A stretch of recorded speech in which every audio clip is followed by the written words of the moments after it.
Panahon na usab na maminaw ta sa tulong sa Ginoo na Panginoon ng Pastor.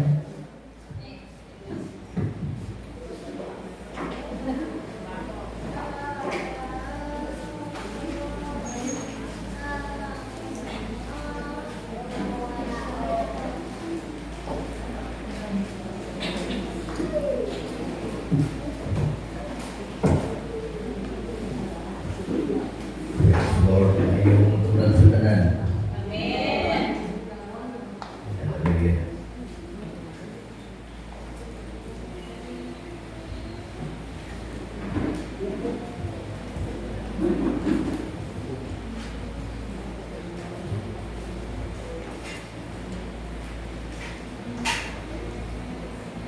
Praise God. Okay. Ini yung utapon ng Exodus, part 2. Part 2 is sa last Sunday. Atong salunatan ng Ginoo sa mga tulong niya. The Bible says, "Man shall not live by bread alone, but by every word that proceeds out of the mouth of God."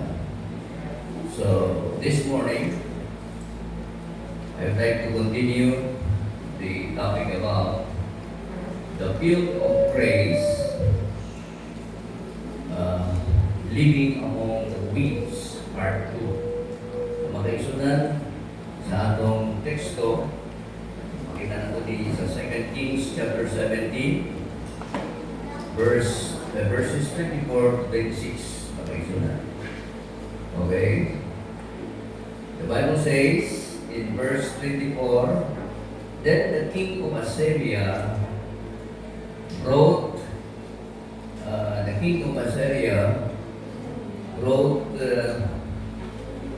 people from Babylon, Kotha, Abba, Hamath, and from Sepharvaim, and placed them in the cities of Samaria, instead of the children of Israel. And they took possession of Samaria and dwelt in the cities." Verse 25.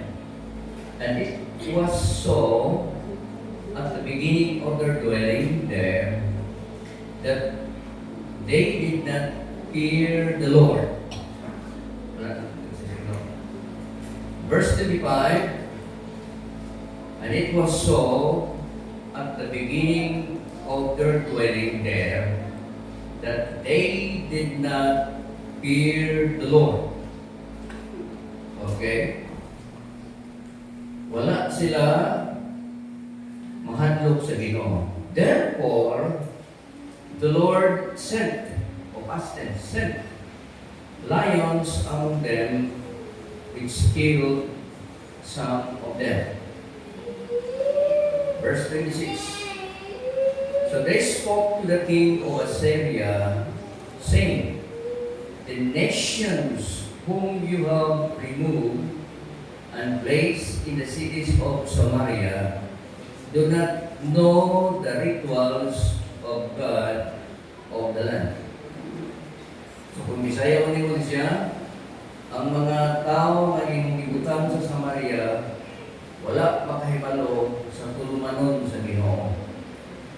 Therefore, He has set lions among them, and indeed they are killing them because they do not know the rituals of the Lord of that land. May God bless this for the word. Kamot ang mag-eksunan. Our most precious and heavenly Father, we thank you, Lord, for the blessings. Lord, salamat sa wisdom. Kaya ihatag na mo knowledge and wisdom of your word. Ang mga hibaluan, Ginoo, ang mga pulong, ang mga kitan, Lord, diha sa balang sulatan. Ang kini makaayo sa among espiritual. Makaayo kini sa among pag-alagad.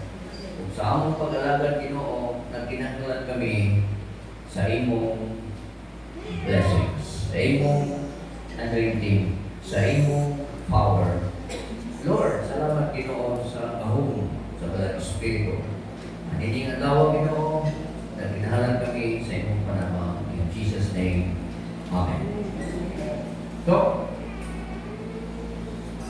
Sa last Sunday, atong gitunan ang the field of grace living among the weeds.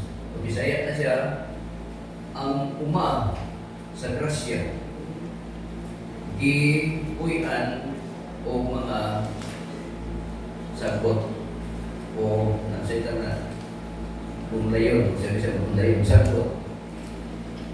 Ang Samaria is the symbol of the church, where the people of God lives. Kung tanawin kung bubala ang sulatan ng kaisunan, the Lord Jehovah, si Jehovah, iyang gikuha ang mga tao sa Israel. Gibutang niya sa Samaria. Why? So may nundang gibutang niya sa Samaria, it is because of many problems. Sometimes, makaisunan, kung mahot na to ang daghan kayo mga problems sa atong kinabuhi, God sometimes ipadala kita sa usa ka dapit aron mahilikay kita sa dagkong kadaot sa atong kinabuhi. Kita mga anak sa Ginoo, gihingman sa Ginoo. Kita mga anak sa Diyos, ibatayan sa Diyos. Kita mga anak sa Diyos na langit nun, dili siya gusto makita mamatay diha sa kinabuhi nga dili maayo. So, ang Ginoo naghatag siya og protection dinhi sa mga anak sa Dios, mga kaigsoon. So, gibutang sila dito sa Samaria. So, Samaria, because the meaning of Jerusalem is double peace. Double peace, which means shalom, shalom. Diba? The word shalom, which means peace. Because Jerusalem is double peace. In the place of peace, there is trouble. Sa Jerusalem. Ang hita ko mga kaisunan, ikuha sila sa place of peace because there are troubles. Ibutang sila sa Samaria, so the church transferred to Samaria. Matod pa sa dalang kasulatan, while gipadala sila dito sa Samaria, dunay gidala po sa hari sa Assyria o 5 ka mga grupo sa mga tao. Okay? Ito din maluan na Babylon, as confusion, Kota, Aba, Hamat, and Siparbaim nagpuyo sa sulod sa simbahan sa Samaria. Okay? So, matod pa sa kalang sulat ng verse 25, it was so at the beginning of their dwelling there that they did not fear the Lord. Wala sila mahadlok sa Ginoo. Ang mga tao nga wa mga lakad sa Ginoo, di kita mahadlok sa Ginoo. Amen? Pero naa sa simbahan, naa ikon sa katawhan sa Diyos. Pero dili sila mahadlokon sa Diyos. Yun din niyo? They did not fear the Lord. Therefore, the Lord sent lions. Okay? Busa ang Diyos nagpadala og mga leon aron pagpatay niadtong mga tao nga dili mahadlokon diha kaniya mga kaigsunan. Matod pa sa dalang kasulatan, i-save ang mga anak sa Diyos. Gibatayan ang mga anak sa Diyos, gipadayan og leon sa Samaria apan ang gipamatay kadto lamang mga tao nga wala mahadlokon sa Ginoo. According to verse 25. Now, mga kaigsunan, the weed o kanang sagbot, the weed took position in the church. Ang mga sagbot dito sa Samaria, they took position. They took position according to Matthew chapter 13 verse 24 to 27, the parable of the sower, or the parable of the seed. Ngun ang Ginoo nagpugas panahon sa adlaw. Ug niya human sa pagpugas sa adlaw, na natulog na ang mga tao na nagpugas sa adlaw. Ug niya pagabuntag ang sermon ni Susi dito sa iyang uma. Umatog pa sa banal kasulatan, nakita sa sermon na ang gipugas niyang sa iyang agalon ng mga trigo, doon na may mga sakot. Natingalan siya. Siya, Lord, ang imong gipugas na mga liso na maayo, na may mga sakot. Mingon si Jesus, sa diha na natulog mo, nanaog ang yawa na ng gabi, o niya, isabuag niya ang iyang mga liso. Mao kini ang naitabo dito sa Samaria, mga kaigsunan. While the people of God are sleeping, 5 kinds of people gipadala dito sa Samaria o nahimong problema sa simbahan dito sa Samaria. Now, the problem in the church in Samaria that they are now occupied positions of authority. The church in Samaria, they are now occupied positions. What does it mean, occupied positions?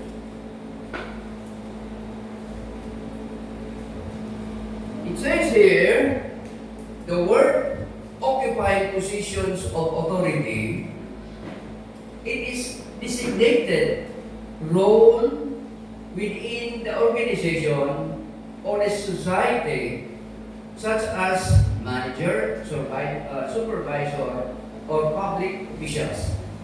Ang nag-supervise sa nason sa Samaria, sa simbahan sa Samaria, mga kaigsunan, dili mga Kristohano, dili mga anak sa Diyos. Ang nag-supervise dito, mga tao, kanto gikan sa Babylon, gikan sa kota, gikan sa Aba, o gikan sa Sepharvaim.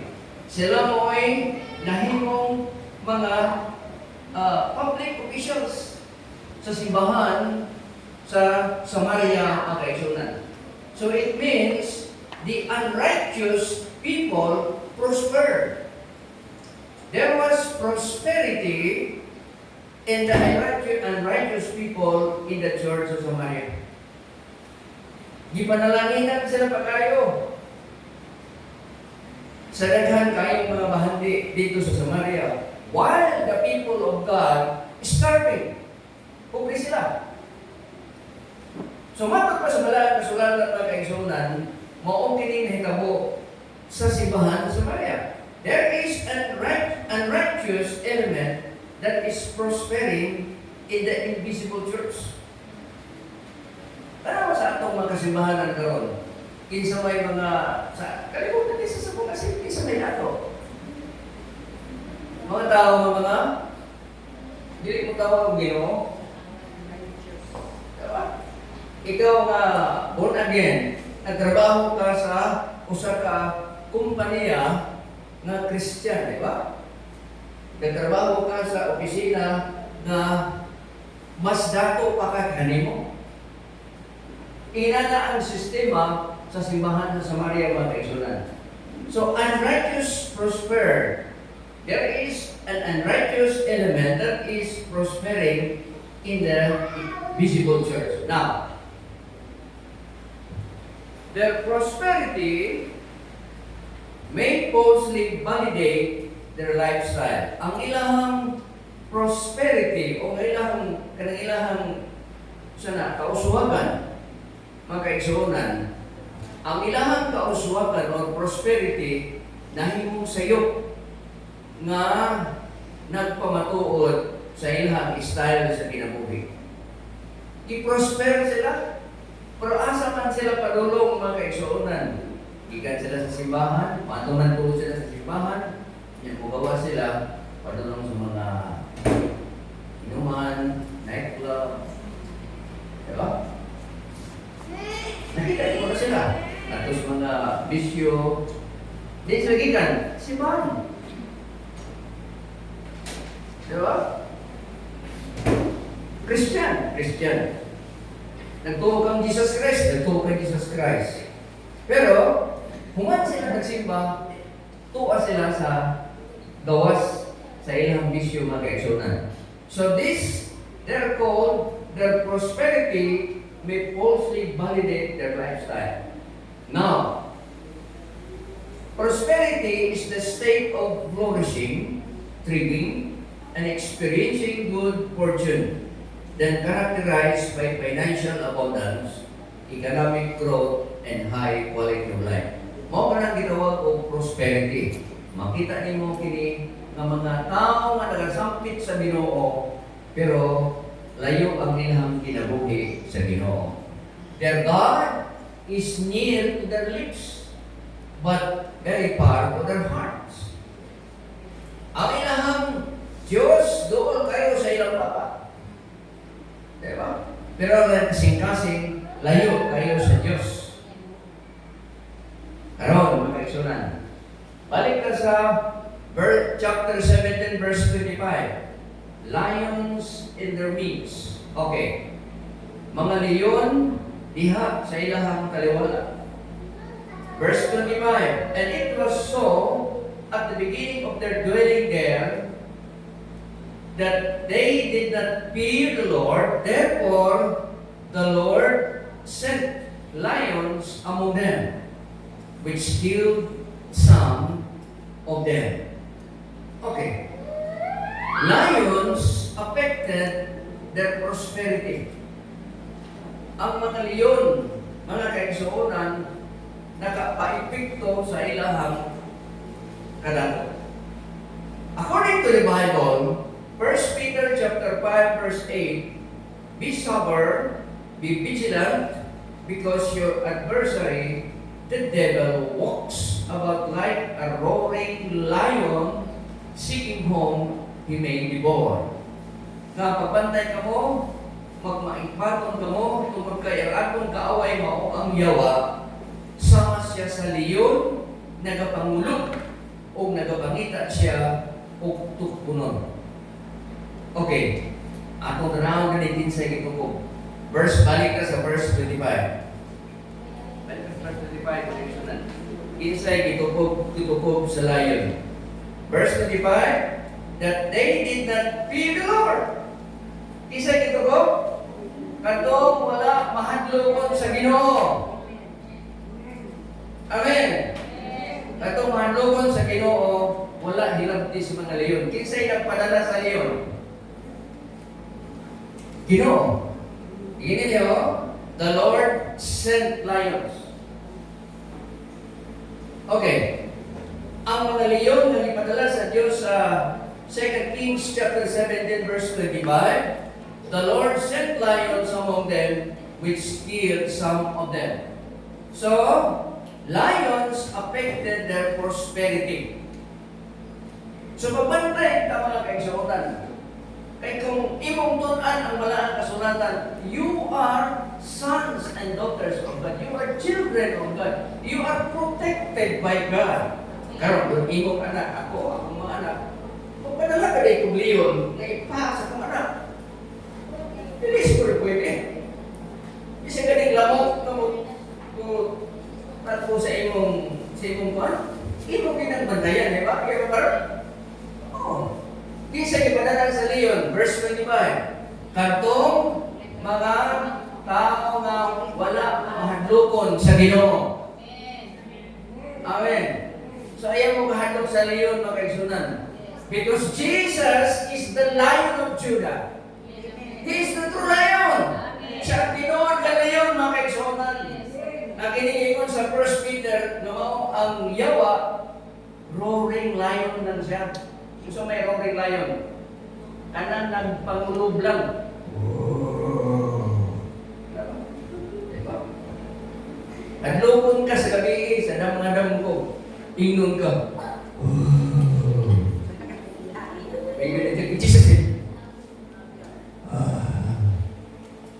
Dili mong hilabot ang lion sa mga kasama. Amen. ang hilabdan sa layon kadtong dili mahadlokon sa imo. Pat yun pa. Pero ang trabaho sa leon gini sa First Peter magkaigsunan, roaring lion lang. Because the true lion is Jesus Christ. Amen. So makikita sa balaan kasulatan mga kaigsunan, there is a 1 Peter chapter 8, 5 verse 8 mga kaigsunan. Okay. Ato tas letter B. There are demons in the midst of the church. Kuya, may kinaya mga demonyo yung simbahan. Okay, itong kasama na lang sulat. There are demons in the midst of the church. Okay, atong kasama din mga kaigsunan. Salmo, ilista ninyo. Salmo 74:4. 74:4. The enemies roar in the midst of your meeting place. They set up their banners for signs. Bilisan na to, nandun sa Bisaya. Ang imong mga kaaway nagapangulog, roars. Diha sa taliwala sa imong tigumanan.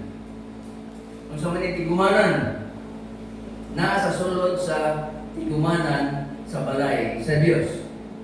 Kung sa man ang balay sa Diyos, okay na ang simbahan. So remember, there are demons in the midst of the church. Demons like lions. Magkapangulog sila mga kaigsunan atong basahon. They set up their banners for sign. Doon na sila yung mga sign. Ma-detect nimo kini sila mga kaigsunan, kaya doon na sila yung mga banners. Okay. The enemy's banner sign.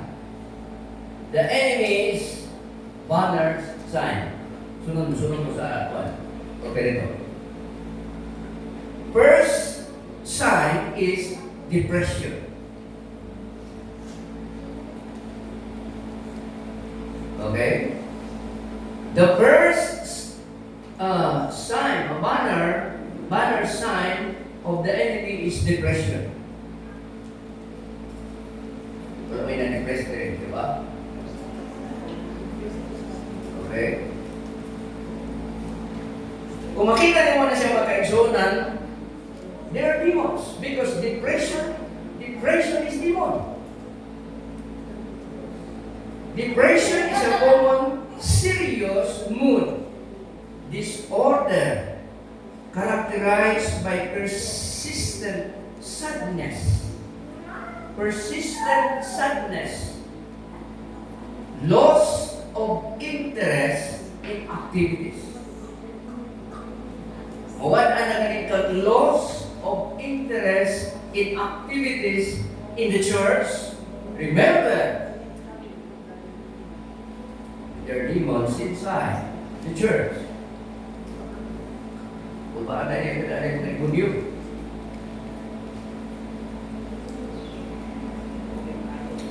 Book of Job. Ingon na si Jehovah, bato kang Job, nagtigom sa dito, gitungha na yan sa Satanas. Ingon na yan ang Ginoo nga, Satanas, di magagikan. Dito terus yuta, nagsulisuloy ko dito. Saka, ang trabaho ni Satanas, saka kanao, sa yuta o padung sa langit. Umingin sa Satanas, nakita na ko si Job dito. Buutan siya kayo. Ako siyang sulayan. Ngayon si Job, ngayon ang Diyos nagtugang Satanas. Si Job, buutan na siya. Kristuhano na siya. He is righteous.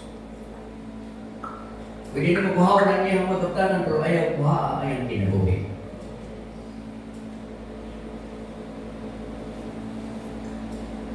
Pwede labdan niya ang magabutan na ani mo, pero diligid magkahilabot ang yawa sa iyong kinabuhi.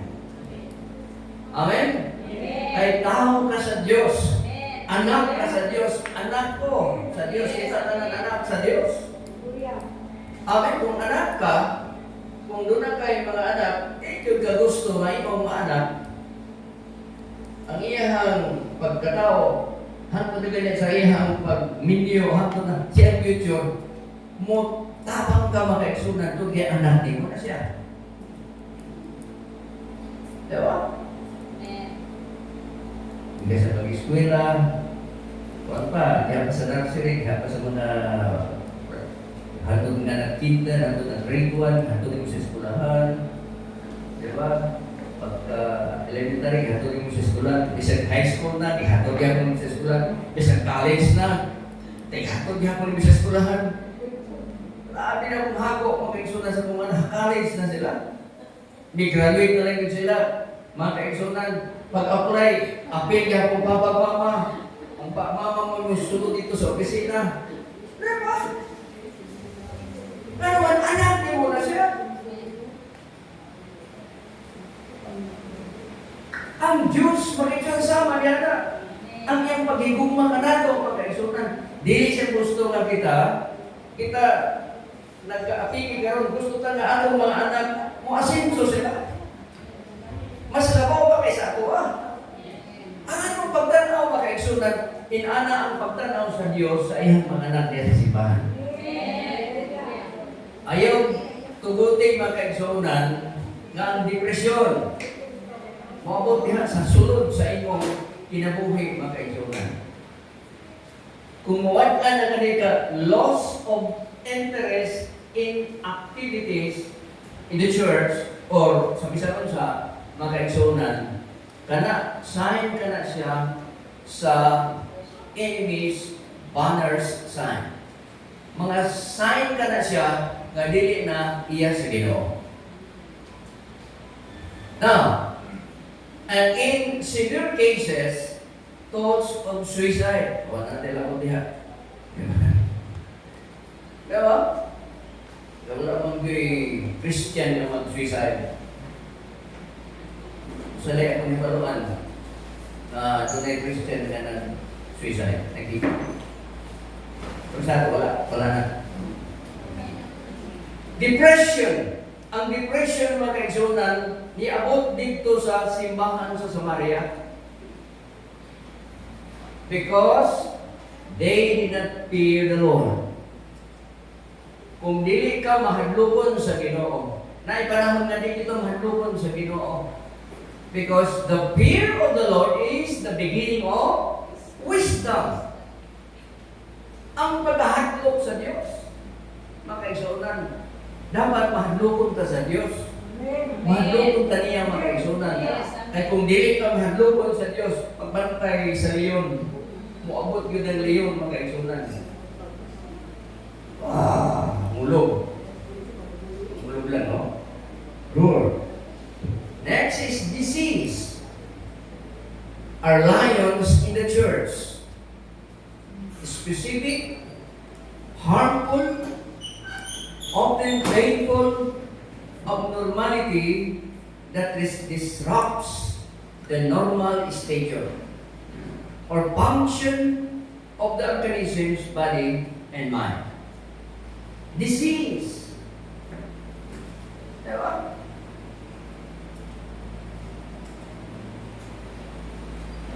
The Word of God, ang pulong sa Ginoo, makaayon na to. Amen. Amen?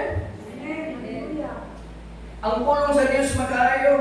Itong last na Bible study, last week, sa itong Tuesday, Tuesday, yung labay maka-exodus Bible study.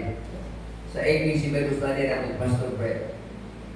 Bisa po na wala kay healing service sa imong church, bisa dili ka mag-conduct og healing service sa imong church, as long as you read the Word of God, you will be healed. Amen. Bisa pag walay healing service sa simbahan, basta magbasa ka sa pulong sa Ginoo, basta mutuo ka sa pulong sa Ginoo, mamaayo ka. Amen.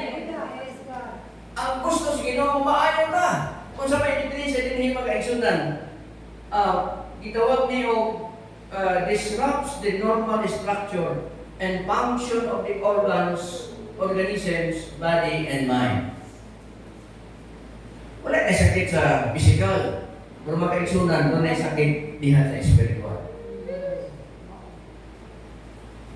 Amen? Kung masakito na matong lawa Hindi madalas sa mga pulong-pulong niya. Sana, doon may mga pulong. Nasuktor, di ba? Nasala. Pero makikisunan, lisod tambalan ni mo ang sakit sa espiritual. Espiritual. Kaya ang sakit sa espiritual makikisunan, di makita ni mo. Di makita niya. Ikaw lang ang kahibalo sa sulod ni mo. Amen? Ang makaayon ni mo, pulong sa Ginoo. Ang makaayon ni mo, pulong sa Diyos. Now, depression, disease, mga kaigsunan, alcoholism, mao kini ang ikatulong banal nagdala sa kaaway, is a chronic relapsing brain disease. Kung sa kini ikaw ko brain disease characterized by an inability to stop drinking despite of severe adverse social, occupational, and health consequences. Di makaundang bisan pa o dunay gitawag og severe adverse social. Sa to pa kanang grabe na kayong banha kayo, di kayo makaundang. Makadaot sa imong silingan, makadaot sa imong trabaho, o makadaot sa imong health, di ka makaundang. Mga kaigsunan, gitawag ka na siya o relapsing brain disease characterized by an inability to stop drinking. Nga na sa brain, mga kaigsunan mo?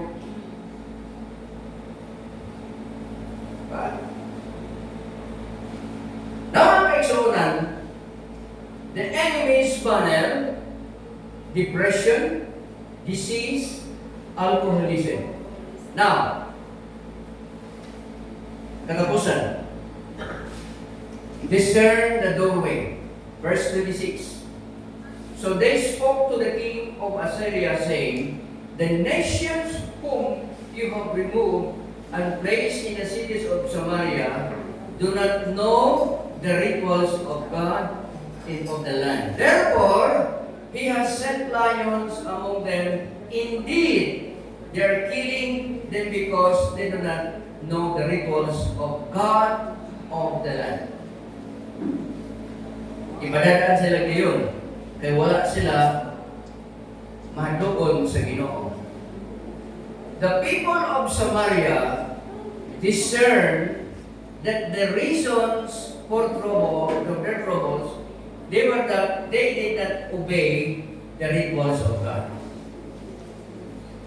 Ang rason, ang ilahang na-discern dito, sa ilahang mga problema, hindi sila mo-obey sa Ginoo.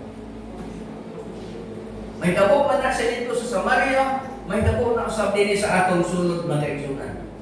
Once na magsugod ka, nga dili mo obey sa Dios, troubles will come.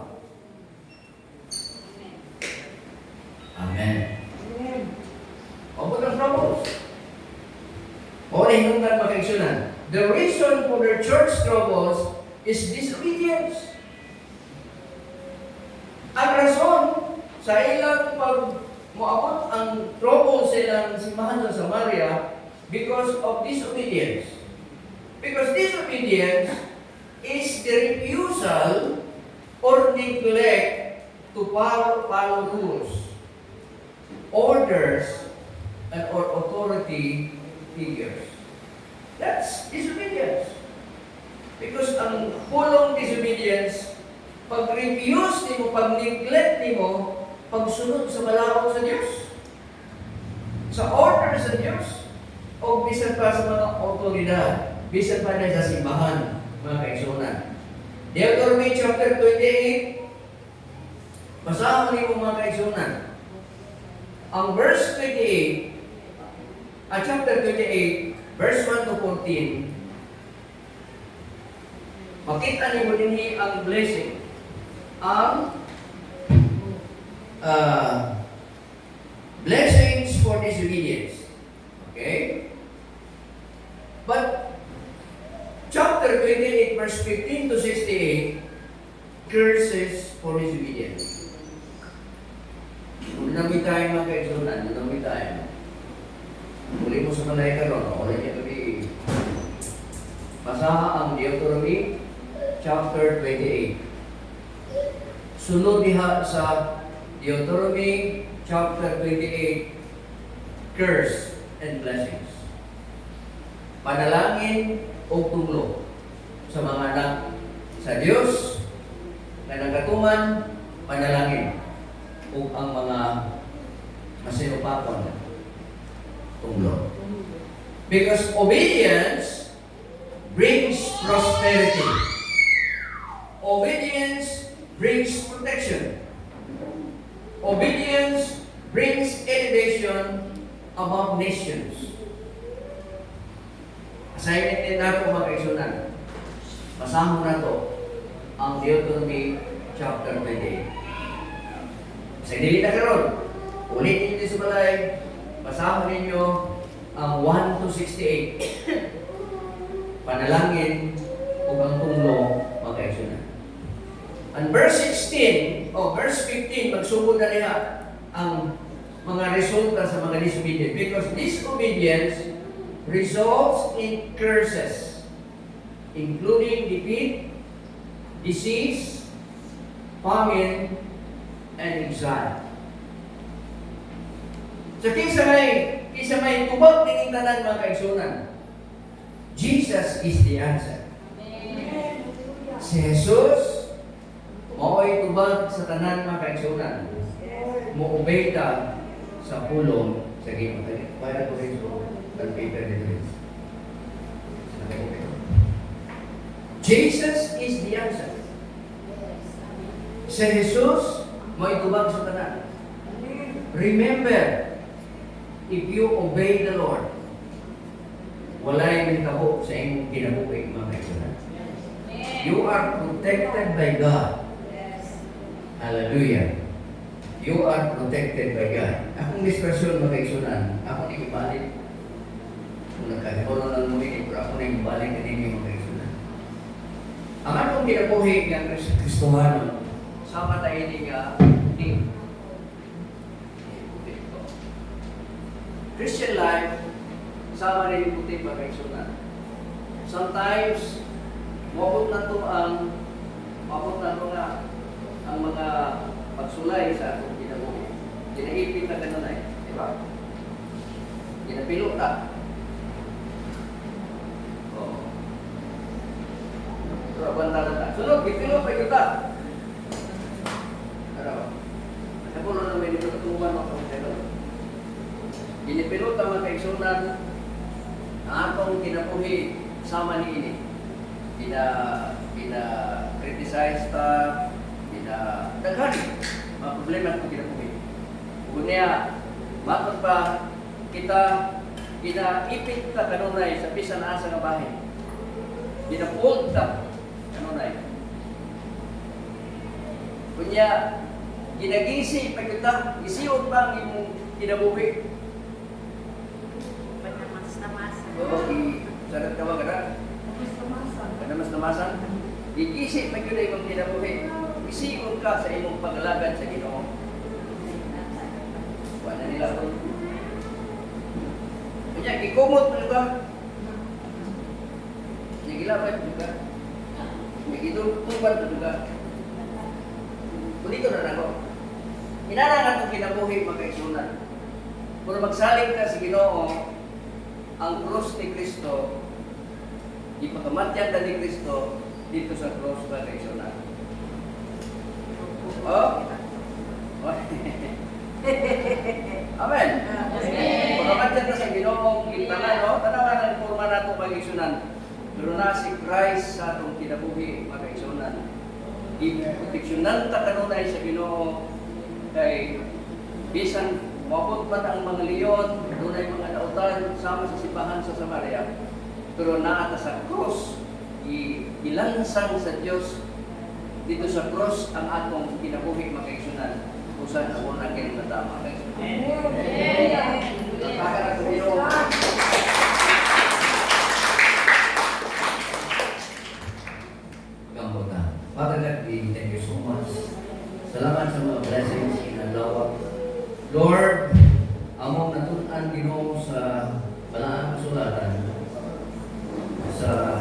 Kings chapter 17, ang simbahan sa Samaria, Lord, ipadaan o mga limang na klaseng mga kinaniyaw.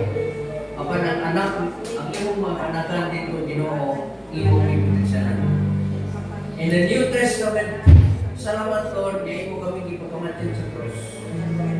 Kung ang cross ni Jesus Christ, mako'y siguro yun sa among kinabuhi, na kami secure ang among kinabuhi diha sa paglakay. Hallelujah. Dito ito na mag-eksunan. Hallelujah. Thank you, Jesus. Hallelujah. Thank you, Jesus. So, hindi adlaw akong isalin na itong kinabuhi na ito ganyan. Deuteronomy chapter 28. Blessing and cursing. Panalangin o mga tulong. Those who obey the Lord, they will be blessed. Hallelujah. Kita mga anak sa Ginoo, kita mga iluwas sa krus sa Kalbaryo, nahimo na tayo mga anak sa Ginoo. Hindi ka lang mga kaisunan. Hindi ka kung pagkalagan sa Ginoo sa Diyos. Hindi siya nakita ni mo tuturan na sa ayala, pero sumat sa pagmamatayon, kumubarayon na dito ka sa langit, magsimba sa Ginoo. Simbahan na ng Ginoo, kung nasa ang Ginoo, tuwa. Hindi sa kalimutan, kailangan kayo magsulay, kailangan kayo mag-adili maayo sa pagkiro. Pero mga isunan, so niyan ko ikaw, ang ulahutay hangtod sa katapusan, mga malawas. Ang ulahutay hangtod sa katapusan, makatulog siya, iining kasiguruhan siya itinawag. Because Jesus is our hope. Jesus is our hope. Tunay mga kasulay, pinagumot ang akong kinabuhi, pinag-isip ang akong kinabuhi. Pero si Jesus, diha sa cross, nagpakamatay ka sa among kinabuhi. Hallelujah.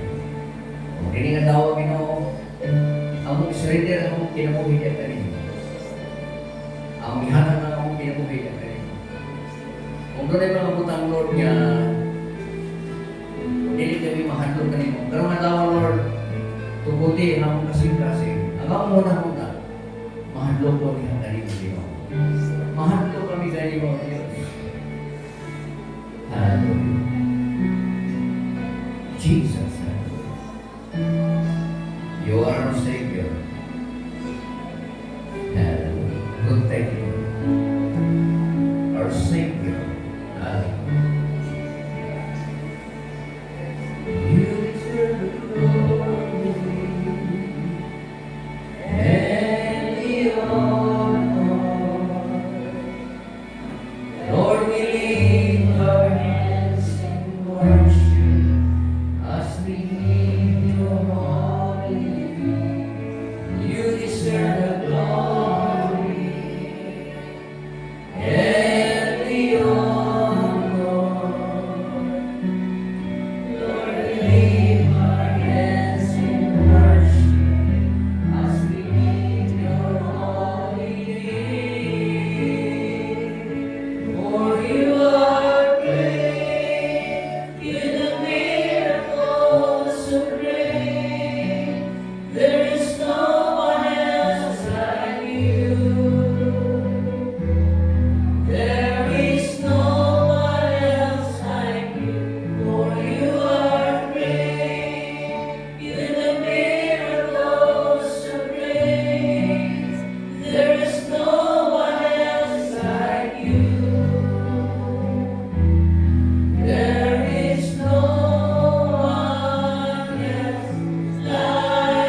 tayo mahimo.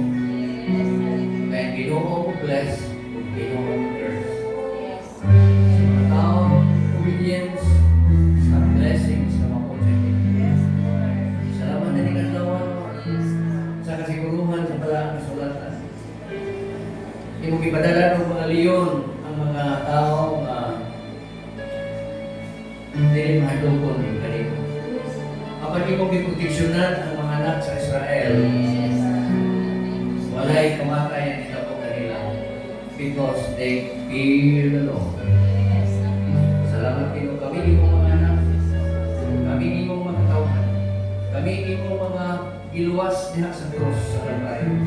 O pininggan ng Lord, kami sigurado ang among kinabuhi diha kanimo. Dalay kong kaso na nakausap. Salamat sa mga pulong. Hindi ka tumawala, Lord, sa among kinabuhi. Hallelujah. Ang among pagsalig kanimo Ginoo, ang among pagtutudha kanimo Ginoo, hindi kini mawala, Lord. Imong suklian dini og mga blessings sa panalaginan mo ang among katalusan ng pamilya. Panalaginan mo ang atang pamilya, mga anak, mga young people na wala ilang mga pamilya din. Panalangin sa kanilang mga kinabuhi mo. Panalangin din mo ang ilang mga business, ang ilang mga trabaho, ang ilang mga trabaho sa gobyerno, sa opisina, sa privado, sa mga kumpanya. Lord, ang tanan din mo ang mga business, i-bless din mo i-bless din mo ang tanan himuhan na mo, Lord. Sa Deuteronomy chapter 28, mabasa na mo na, Lord. Sa tanan, asa kami po ano po ikaw mag-bless. Asa kami mo sunod. I-bless mo kami Ginoo. Salamat Lord. Tutuloy kami Ginoo sa iyong mga tulumanon. Tutuloy kami Ginoo sa iyong dalan. Ang mga sunod kami Ginoo iwan sa malinaw na kaliway sa pagsunod sa bigan sa Panginoon. Salamat sa kaliway sa sunod sa pagkasiglas. Thank you, Father God. Thank you, dear Holy Spirit. O Jesus, our Papa.